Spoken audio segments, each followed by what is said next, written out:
ఈరోజు కావల్లో గడప గడపకి ఎమ్మెల్యే కార్యక్రమం చాలా మంచిది. దాంట్లో నేనేం కాదన్ను. ఎందుకంటే మేము కూడా గతంలో గడప గడపకి ప్రోగ్రాం పెట్టాం. ప్రతి ఒక్క వార్డు కూడా దిగం, ప్రతి ఒక్క ఇల్లు కూడా దిగం. ఒక్కొక్క వార్డు 2 రోజులు 3 రోజులు కూడా దిగాం.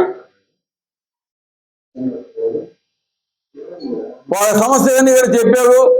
అప్పటికప్పుడు అధికారులు కూడా చేతనైనవన్నీ కూడా పరిష్కరించారు. అది ఆ విధంగా ప్రజలకు అందుబాటులో ఉండటం మంచిది. కానీ ఈరోజు గడప గడపకి ఎమ్మెల్యే గారి కార్యక్రమం ఏ విధంగా జరుగుతుందో మనం చూస్తా ఉన్నాం. ఎందుకంటే అక్కడ ఉన్న నాయకులు ఏ విధంగా అక్కడ ప్రజలకి ఒక్కరే మాట్లాడాలి, అర్జీలు మాత్రమే ఇవ్వాలి, గుంపుగా లేడీస్ అంతా కలిసి రాకూడదు, ఎవరు కూడా వైఎస్ఆర్ రైతు భరోసా వచ్చిందని కానీ, వైఎస్ఆర్ ఆరోగ్యశ్రీ కావాలని కానీ, అమ్మఒడి రాలేదని కానీ, చేయుత రాలేదని కానీ, ఆసరా రాలేదని కానీ, ఇల్లు కావాలని కానీ, ఫీజు రియంబర్స్మెంట్ మా పిల్లడికి రాలేదని కానీ, అదేవిధంగా యువతకి ఉపాధి అంటే ఉద్యోగ అవకాశాలు ఇస్తామన్నారు, అవి రాలేదని కానీ, ఇవన్నీ కూడా అడగకూడదు. అదేవిధంగా సూపర్ 6 కూటమి ప్రభుత్వం ఇచ్చిన సూపర్ 6లో భాగమైన 20 లక్షల ఉపాధి అవకాశాలు లేదా నిరుద్యోగ భృతి 3,000 రూపాయలు కానీ, అదేవిధంగా రైతుకి ప్రతి ఏటా 20,000 రూపాయలు ఆర్థిక సహాయం కానీ, ప్రతి మహిళకి 1,500 రూపాయలు నెలకి ఇస్తామని కానీ, స్కూల్కి వెళ్ళే విద్యార్థికి 15,000 రూపాయలు ప్రతి ఒక్క విద్యార్థికి, ఒక ఇంట్లో 5 మంది ఉంటే 5 మందికి 5-15 75,000 రూపాయలు కానీ, అదేవిధంగా ఉచిత బస్సు కానీ, సూపర్ 6 కానీ ఇవేమీ అడగకూడదంట. ఇవి అడగకుండా మీకు ఏదైనా సంబంధించి అటువంటివి ఏమైనా ఉంటే అర్జీ రూపంలో మాత్రమే ఇవ్వండి.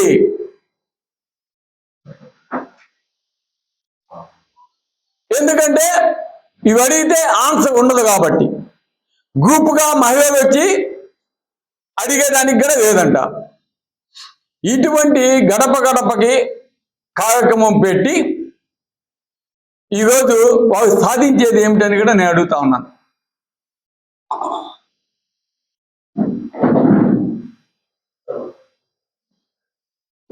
వాళ్ళు ఎలక్షన్స్ అనేక హామీలు ఇచ్చి, ఆ హామీలు ఒక పక్క ముఖ్యమంత్రి గారు నేను నెరవేర్చగలను, నాకు ఆర్థికంగా ఇబ్బందులు ఉన్నాయి అని ఇప్పుడు చెబుతూ, ఎలక్షన్స్కి ముందేమో సంపద సృష్టిస్తా అని చెప్పిన వ్యక్తి ఈరోజు ఎలక్షన్స్ అయిన తర్వాత ఆర్థిక పరిస్థితి బాగలేదు, నేను ప్రతి ఒక్కటి చెప్పేది. ఈ విధంగా మోసం చేస్తూ ఈ విధంగా ఇంటింటికి కార్యక్రమం పెట్టడం మనం చూస్తా ఉన్నాం. ఈరోజు కావలి నియోజకవర్గంలో నేను చెప్పాను ఇందాక, కొంతమంది బోకర్ కాదు, వాళ్ళు అభివృద్ధి వైఎస్ఆర్ కాంగ్రెస్ పార్టీలో ఏం జరిగింది అని అంటా ఉన్నారు. ఈరోజు కావలి నియోజకవర్గం ఒక్కటే తీసుకోండి, దాదాపు ఎన్ని స్కూల్స్ గ్రామాల్లో పట్టణంలో జగనన్న ఆధ్వర్యంలో నాడు నేడు ద్వారా కంప్లీట్ చేసాయో ప్రతి ఒక్క మీడియా సోదరుడికి తెలుసు. సచివాలయాలు ఎన్ని కట్టాము, రైతు భరోసా కేంద్రాలు ఎన్ని కట్టాము, హెల్త్ సెంటర్స్ ఎన్ని కట్టాము. ఇవి కాకుండా ఈరోజు చిన్నవి నేను చెప్పదలుచుకోలేదు. వైఎస్ఆర్ కాంగ్రెస్ పార్టీ ఆధ్వర్యంలో మన కావలిలో రామాయపట్నం పోర్టు ఎంత శరవేగంగా జరిగింది. ఫిషింగ్ హార్బర్ 1.5 సంవత్సరంలో కంప్లీట్ చేసి ఇప్పుడున్న ఎమ్మెల్యే గారే కంప్లీట్ చేసి ఓపెనింగ్ ఇక్కడ పెట్టి జగన్మోహన్ రెడ్డి గారు ఓపెనింగ్ ఈ విధంగా కాదు ప్రత్యక్షంగా వచ్చి చేస్తానని దాన్ని పోస్ట్పోన్ చేయడం జరిగింది. ఈ 2 ప్రాజెక్ట్స్ ఎత్తుకోండి. అదేవిధంగా కావలి ట్రంక్ రోడ్ ఆ కోసా నుంచి ఈ కోసాకి 55 కోట్ల రూపాయలు నేను శాంక్షన్ చేపించి బృందావన కాలనీ నుంచి ముసునూరు దాకా సైడ్ డ్రైన్స్ అన్ని మొత్తం కంప్లీట్ చేసాం. ఈరోజు ఏం జరిగింది ఆడ? ఈరోజు కావలిలో మధురపాడు నుంచి దుత్తుకూరు దాకా రోడ్డు 270 కోట్ల రూపాయలు శాంక్షన్ చేపించి దుత్తుకూరు నుంచి కావలి బౌండరీ దాకా ఆల్మోస్ట్ విశ్వోదయ కాలేజెస్ వరకు రోడ్డు అంతా కంప్లీట్ చేసి మిగతా ఎలక్షన్స్ తర్వాత కంప్లీట్ చేయాలని పెట్టుకుంటే ఆ రోడ్డు ఈరోజు చేస్తా ఉన్నాం. దానికి పోయేసి మొత్తం మేమే చేసామన్న రీతిగా వాళ్ళు కొత్తగా ఏం చేశారు? తుమ్మలపేట రోడ్డు మేము శాంక్షన్ చేయించిందే, కాకపోతే కాంట్రాక్టర్స్ ప్రాబ్లం వల్ల ఆగినమాట వాస్తవం. అదంటే కాంట్రాక్టర్ అని కమిషన్ అడిగాడు ప్రతాప్ రెడ్డి అందుకొని చేయగదే. నేను ఈరోజు చెప్తున్నాను, అదే కాంట్రాక్టర్ని వచ్చి ప్రమాణం చేయమని చెప్పండి. అతను చేయడు, ఇవి చేయాల్సిందే. ఎందుకంటే అతను తెలుసు ఫ్యాక్ట్.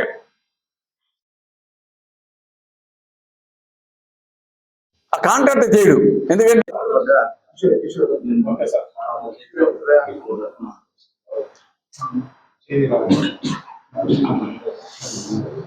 ఓకే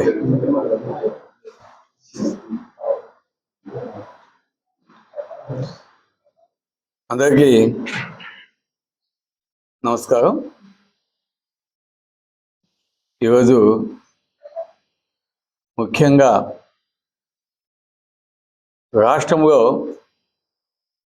పాలన ఏ విధంగా ఉందో ప్రతి ఒక్కరు కూడా చూస్తూ ఉన్నారు. ఎక్కడ పట్టినా కూడా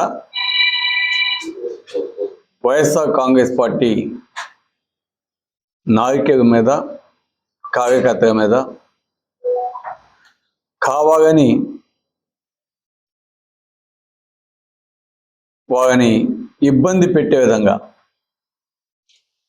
ఆస్తులు ధ్వంసం చేయటం, కేసులు పెట్టడం, జైలుకు పంపటం,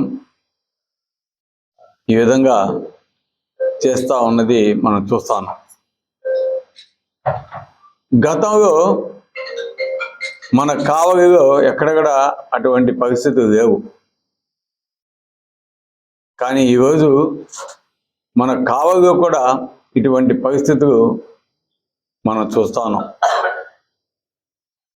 ఎందుకంటే తెలుగుదేశంకు సంబంధించిన నాయకులే మరీ ఎదగపోయి కొట్టి వాళ్ళు కేసులు పెడితే తీసుకోకుండా మరి ఎవరైతే కొట్టించుకున్నారో వైఎస్ఆర్ కాంగ్రెస్ పార్టీకి సంబంధించిన నాయకులు వాళ్ళ మీదే రివర్స్ కేసులు పెట్టి జైలు పంపించే పరిస్థితి ఈరోజు మనం చూసాం. నిన్న మొన్న దగదెత్తి మండలంలో ఎగమంచిపాడులో ఒక ముస్లిం మైనారిటీకి సంబంధించిన ఒక వ్యక్తిని వాళ్ళ ఇంటి మీదకి తెలుగుదేశం నాయకులు, కార్యకర్తలు పోయి వాళ్ళని కొట్టడమే కాకుండా చెవు కట్ చేసేసారు. కట్ చేసి అతను గవర్నమెంట్ హాస్పిటల్లో ఇప్పటికీ ఉన్నాడు. తిరిగి వాళ్ళు కంప్లైంట్ ఇస్తే పోలీసు వాళ్ళే మీరు కూడా కొట్టారంట కదా, అతనికి కూడా దెబ్బలు తగిలి ఉన్నాయంట కదా, హాస్పిటల్గా ఉన్నాడంట కదా, ఎందుకు కాంప్రమైజ్ చేసుకోరు అని ధోరణిగా పోలీసు వాళ్ళే మా వాళ్ళకి ఫోన్ చేసి ఈరోజు అడుగుతున్నారంటే వాళ్ళు ఏ విధంగా పనిచేస్తున్నారో ఒకసారి ప్రజలంతా కూడా ఆలోచించాలి. అంతేకాకుండా కావలి నియోజకవర్గంలో మీడియా వాళ్ళ మీద కూడా ఈరోజు కావాలని కేసులు పెట్టేదానికి సన్నద్ధమై కొంతమంది మీద ఒక ఎస్సీసీకి సంబంధించిన మీడియా సోదరుని మీద కూడా, అదేవిధంగా గతంలో భోగోగు మండలానికి సంబంధించిన మరొక మీడియా సోదరి ఆమె మీద కూడా 5 కేసులు, ఇతని మీద 2-3 కేసులు పెట్టి సోషల్ మీడియాకు సంబంధించి రౌడీ షీట్ ఓపెన్ చేయించి ఈరోజు మళ్ళీ అతన్ని ఇంకొక కేసు పెట్టి అతన్ని అరెస్ట్ చేయాలని నిన్న ప్రయత్నించడం, దాన్ని మేము ప్రత్యక్షంగా పోయి మాట్లాడిన మీదట వాళ్ళు వెనక్కపోవడం జరిగింది. అంటే ఈరోజు పోలీసు వాళ్ళు తెలుగుదేశం పార్టీకి ఏ విధంగా దీన్ని బట్టి చూస్తే వాళ్ళు ఏ విధంగా పనిచేస్తున్నారో అర్థమవుతోంది. అంటే ఏ న్యూస్ కూడా వివేకంగా రాయకూడదు, సోషల్ మీడియాలో పెట్టకూడదు. ఈ విధంగా పెడుతూ ఉంటే మనం ఈరోజు ప్రజలకి ఏమీ చేయలేకపోతున్నాం, వాటిని ప్రజల్లోకి తీసుకొని పోతారు ఈ సోషల్ మీడియా ద్వారా అనే ఒక భయంతో ఈరోజు ఆ పెట్టే వివేకమని భయపిస్తే మిగతా వాళ్ళు కూడా భయపడతారని ఈరోజు ఇటువంటి ప్రయత్నాలు ఈ పోలీసు డిపార్ట్మెంట్ ద్వారా చేస్తా ఉన్న మాట వాస్తవం. ఈరోజు ఏ విధంగా పోలీసు వాళ్ళని శాసించేది ఈరోజు ఎమ్మెల్యే గారు కాదు, ఎమ్మెల్యే కాడ ఒక మీడియా ముసుగులో ఉన్న ఒక బ్రోకర్ అతను ఈరోజు పోలీసు డిపార్ట్మెంట్ని శాసిస్తున్నాడు, అతను ఆర్డర్స్ ఇస్తున్నాడు. అతనికి భయపడి ఈరోజు ఒక డిఎస్పీగా ఉన్న శ్రీధర్రావు గారు కూడా నేను ఏమీ చేయలేను, నా వల్ల కాదు, మీరు పోయి సిఐకి కంప్లైంట్ ఇచ్చుకోండి అని ప్రత్యక్షంగా నాతోటే, నేనే పోయి కంప్లైంట్ ఇస్తే నాతోటే ఆయన చెప్పారంటే ఈరోజు ఒక డిఎస్పీగా ఉండటం సిగ్గు చేయడానికి కూడా నేను తెలియజేస్తున్నాను. అవమానకరం పోలీసు డిపార్ట్మెంట్కే.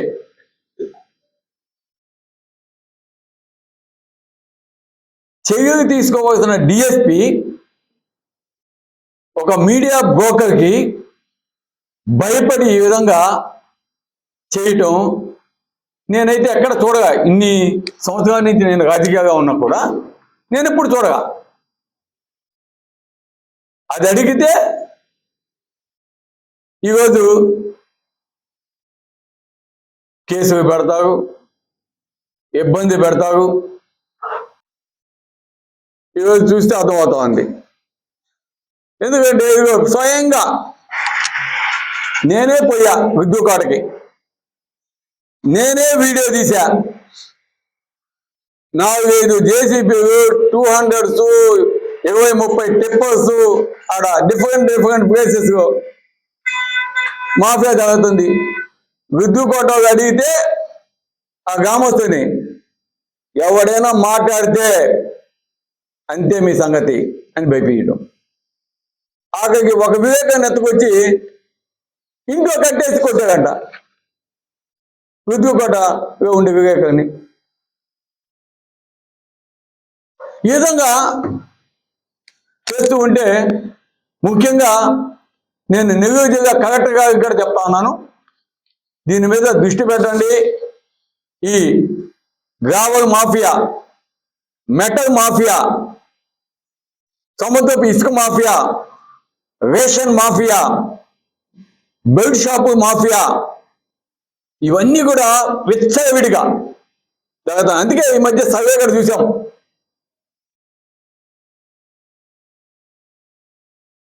సర్వే కూడా మేమంతా చూస్తుంటారు. దాంట్లో కూడా కావాలి నెంబర్ 1.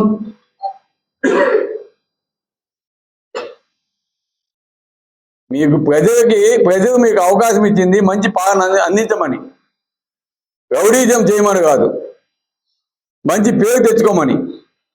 మంచి పేరు తెచ్చుకుంటే మేము తప్పకుండా అభినందిస్తామని చెప్పున్నాం. ఐదు కావగి పెట్టారు, బ్రహ్మాండంగా అభినందించాం.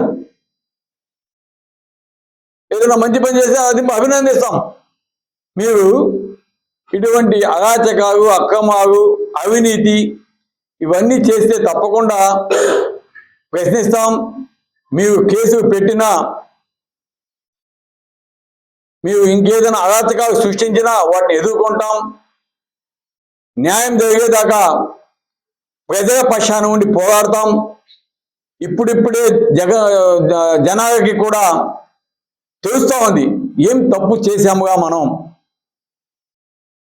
అన్ని పథకాలు ఇచ్చిన జగన్నే మనం మోసం చేసామేమో అని ఈరోజు బాధపడతా ఉన్నారు. అనుకుంటున్నావేమో 30,000 మెజార్టీ అని. రాబోయే ముందు రోజుల్లో 30,000 పుష్కాకైపోద్ది. ఇప్పటికే 71 మంది మీద నెగటివిటీ వచ్చింది. కాబట్టి అధికారులు కూడా నేను చెప్పేది, మీరు నీతి నిజాయితీగా చేసి మంచి పేరు తెచ్చుకోండి. ఇప్పుడున్న అధికారులు కూడా చాలా మంది మేము ఉన్నప్పుడు పనిచేస్తున్నారు. కమిషనర్ కావచ్చు, కొంతమంది సిఐ కావచ్చు, ఎస్ఐ కావచ్చు, కానిస్టేబుల్స్ కావచ్చు, వాళ్ళందరూ మేము అధికారంలో ఈ విధంగా ఎప్పుడు చేయదు కావచ్చు చేస్తాం. కానీ ఈరోజు వాళ్ళు కూడా కొద్దిగా ఈ తెలుగుదేశం మాయగా పడిపోతున్నారు అని డౌట్ వస్తుంది. ఇప్పటికన్నా పద్ధతులు మార్చుకొని న్యాయమైన పరిపాలన అధికారులు కూడా అందించాలా అని నేను తెలియజేసేదానికి కావలి ప్రజలందరూ కూడా ఇది బాగా గమనిస్తూ ఉన్నారు. ఇంకా బాగా గమనించి ఫ్యూచర్లో తగిన బుద్ధి చెప్పాలని కూడా తెలియజేస్తున్నాం. ఫైనల్గా మీరు ఒక ఎస్సీ అని కూడా చూడకుండా ఈరోజు ఒక వివేకానంద మీద ఈ విధంగా దొంగ కేసులు పెట్టి రౌడీ షీట్స్ ఓపెన్ చేయించి అతన్ని జైలుకు పంపాలని ఈరోజు చూడటం బాధాకరం. ఇటువంటివి చేస్తే తప్పకుండా వైఎస్ఆర్ కాంగ్రెస్ పార్టీ ఈరోజు మేము ఎక్కువ మందిని కూడా రమ్మని చెప్పగా ఒక 10 మంది ముఖ్య నాయకులుగా ఉన్నాం. తప్పకుండా ఇటువంటివి కానీ జరిగిందంటే తప్పకుండా మా నాయకులు, కార్యకర్తలు అందరూ కూడా చూపిస్తాం, పోలీస్ స్టేషన్ని నిర్బంధిస్తామని కూడా తెలియజేస్తున్నాం. ఇప్పటికైనా సరే ఎస్పీ గారు, కలెక్టర్ గారు, ఆర్డీఓ గారు ఇదంతా కూడా దృష్టి పెట్టి ఇటువంటివి జరగకుండా చర్యలు తీసుకోవాల్సిన బాధ్యత తప్పకుండా వాళ్ళ మీద, అధికారుల మీద ఉందని కూడా తెలియజేస్తున్నాం. Thank you much.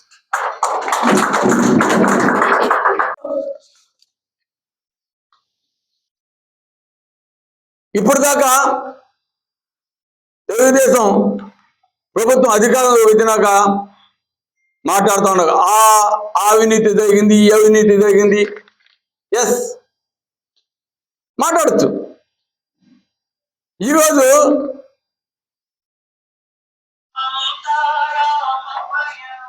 రుద్దుకోట కొండని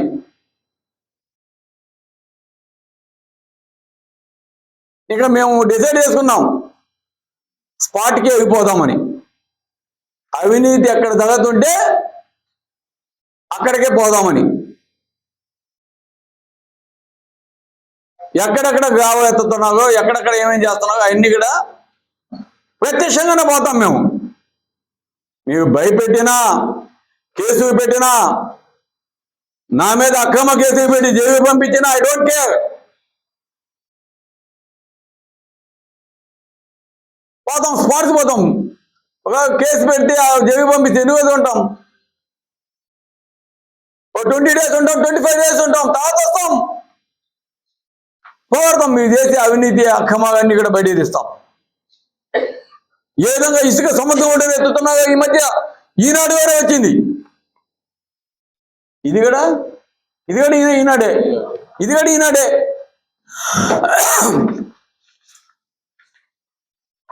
దమ్ముంటే ఆ పండుగ. తెలుగుదేశం నాయకుడు మాట్లాడుతున్న మాటలు, మాకు ఎమ్మెల్యే ఉన్నాడు, ఎవడొస్తాడో రండి చూసుకుందాం, మేము చేసేదే. ఎవరైనా మాట్లాడారంటే మీ మీద కేసులు పెడతాం, మిమ్మల్ని కొడతాం, చెవులు కోస్తాం అని బెదిరింపు. దీనికి మద్దతు పోలీసు డిపార్ట్మెంటు.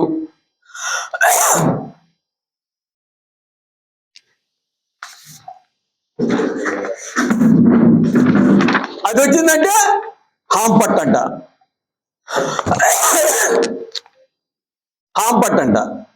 ప్రతాప్ రెడ్డి హాంపట్. ఏదో ఒకటి కాదు కదా. 123 ఎకరాలు 500 కోట్లు హాంపట్.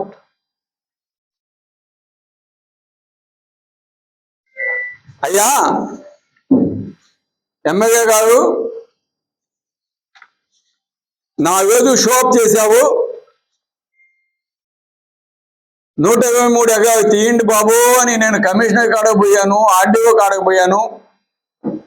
ఆ ల్యాండ్ ఎక్కడుందో తీసి, ఒకవేళ మీ వల్ల కాకపోతే చెప్పండి, నేనే వస్తాను స్పాట్కి, అధికారులు కూడా వచ్చి ఐడెంటిఫై చేయండి, నేనే నిలబడతాను, ఫెన్సింగ్ వేయండి, ఫెన్సింగ్ వేసి ప్రభుత్వ భూమిని పెట్టి పేద ప్రజలకు ఇవ్వండి. అటువంటిది చేయకుండా 10 నెలలు అయితే సిగ్గు లేకుండా హాంపట్.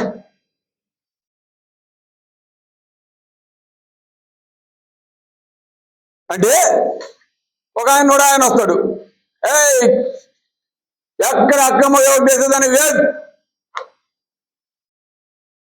మా ఇంటి దగ్గర రిజిస్ట్రేట్ తొక్కేదానికి లేదు, ఎమ్మెల్యే గారికి 30 కోట్లు ఇస్తామన్నా కూడా ఎమ్మెల్యే గారు తరిమేశారు.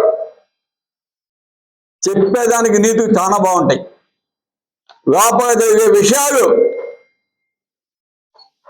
ఈ రియల్ ఎస్టేట్ వాళ్ళు మాట్లాడే విషయాలు ప్రజలందరికీ తెలుసు. బయట ఏం జరుగుతుందో, లోపల ఏం జరుగుతుందో చెప్పేవి నీతులు, చేసేవి అంతా ఏ విధంగా చేస్తారో ప్రజలకు అర్థమవుతుంది. ఈరోజు ఎక్కడ చూసినా కూడా గ్రావెల్ మాఫియా, ఇసుక మాఫియా, సముద్రం ఇసుకే వీడియోలతో సహా ఉన్నాయి.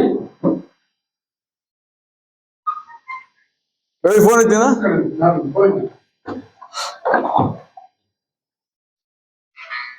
తర్వాత రేషన్ బియ్యం ఈరోజు పేపర్లో చూసాం, 5 రైస్ మిల్స్లోనే జరుగుతుంది.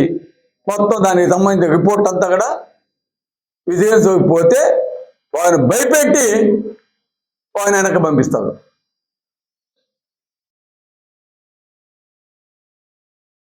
లేదా కొంతమంది ఈ బ్రోకర్గా రాస్తారు, ఎమ్మెల్యే ప్రతాప్ రెడ్డి కావాలంటే ఏదో ఒకటి జరుగుతుంది అని. అంటే వాళ్ళు ఎవనవని కొట్టేది ఆ ప్రతాప్ రెడ్డి వచ్చినప్పుడు జరిగింది. ఈ విధంగా గందరగోళం సృష్టించే దాంట్లో ఈ ఎమ్మెల్యే ఆదేశిస్తున్నాడా, అసలు ఇదంతా కూడా ఆ బ్రోకర్లకే అప్పచెప్పి వారి చేత పోలీసు డిపార్ట్మెంట్నే నడిపిస్తున్నాడా అనేది అర్థం కావటం కదా.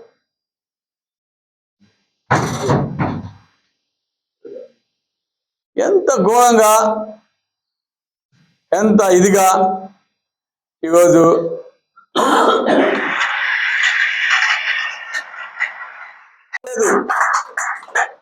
జనసేనకు లేదు, బీజేపీకి లేదు, అన్నీ కలిపితే అది పెద్ద పార్టీ. వైఎస్ఆర్ కాంగ్రెస్ పార్టీ ఏకైక పార్టీ, 40% ఓట్స్ ఉన్న పార్టీ. వైఎస్ఆర్ కాంగ్రెస్ పార్టీని ఎవరు కూడా ఏమి చేయలేదని కూడా తెలియజేస్తున్నాం. ఈరోజు ఎవడైనా ఆశపడి నిన్న చూసాం కదా, వైఎస్ఆర్ కాంగ్రెస్ పార్టీ కావి 25వ వార్డు ఒక్క వ్యక్తి ఎవరో పోయారు, అతని స్వలాభం కోసం పోయి ఉండొచ్చు. సరే మేము కూడా అతను ఏదో బాగుపడతాడు, బాగుపడకపోని మనం చేయని పనులు వాళ్ళు ఏదో చేస్తామన్నట్టుంది, చేయించుకోండి, నొప్పి కాదు. 25లో మీతో ఆఫీస్ మీ దగ్గర ఆఫీస్ లో పనిచేసిన వాళ్ళు మీతో చేసిన వాళ్ళు అందరూ పోయారు 25. మా పార్టీ ఆడపోతే 25 వరకు రేపు మీటింగ్ పెట్టమంటే పెడతాను. వెంకటేశ్వర రెడ్డి కూడా కనపడలేదు. ఏడ ఉన్నాడు ఏంటండి చెప్తా జిల్లా పదవి ఇచ్చారు కానీ కనీసం స్పందన కూడా లేదు. అందరూ ఏడ బాగాలేదు. ప్రతి ఒక్కటి జనాలు ఎట్ట గమనిస్తా ఉన్నారు, మా నాయకుడు కూడా అట్టగా గమనిస్తున్నారు. సమయము, సందర్భము, అదును అన్ని. ఇప్పుడు వారం పడినప్పుడే ఇత్తనాలు వేస్తాం, ఎండాకాలం వేస్తాం. పిచ్చోదమా? అర్థమైందా? వారం పడినప్పుడు ఇత్తనాలు వేస్తాం, ఎండాకాలం వేయం కదా. అదే అదును కోసం చూస్తున్నాం. వసద్ది, సమయము సందర్భం వసద్ది తప్పకుండా. కావాలి కూడా మొత్తం మీదే పాలకవర్గం కానీ కనీసం స్పందనే లేదు. ఏది కావాలి మండల పరిషత్ మీ చేతిలోనే ఉంది కానీ అసలు స్పందనే లేదు. అందరూ చెప్పామే మీకు, అది కాదు సహకరించడం లేదు, భయపడుతున్నారు. అటాక్ ఇస్తున్నారు కదా, ఆడగడ అంతే. ఈ అటాక్ ఇచ్చినా కూడా అటాక్ ఇస్తున్నారు. కావాలి ఆడంటే మాకు యువకుడు ఉన్నాడు శ్రీనివాసు, ఆడ ఒక మిస్సెస్ అటాక్ ఇస్తున్నారు. పాపం ఇక్కడ మాకు ఏజ్డ్ ఆమె కొండమ్మ గారు.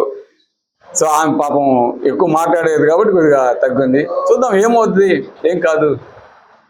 Wait and see. పాలక వర్గం కూడా కనీసం మీ పార్టీ అభిమానులు కార్యకర్తలు మండల పరిషత్ ఆఫీస్ అడుగుపెట్టే పరిస్థితి లేదు. అవసరం ఉంది. ఇప్పుడు ఏముంటే చేయాలి చెప్పండి. పాలకవర్గం అయినా కూడా అదేం చేసేదానికి ఏం లేదు, అధికారులు సహకరించడం లేదు, ఏ ఫండ్స్ ఇది ఇవ్వటం లేదు. అన్ని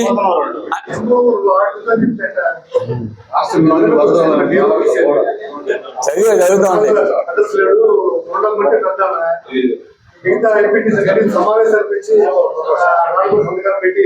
ఈ ప్రభుత్వంలో ఇట్లాంటివన్నీ వేస్ట్ అబ్బా చేసి.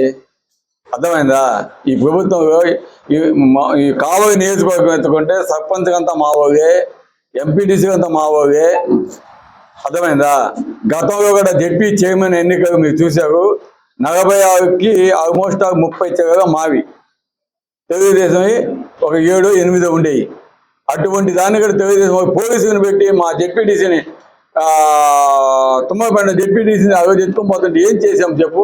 అటువంటి అరాచక పాలన ఈ ప్రభుత్వం జరుగుతుంది కాబట్టి ఎందుకు అని మరి వెయిట్ చేస్తున్నారు. అది రైట్.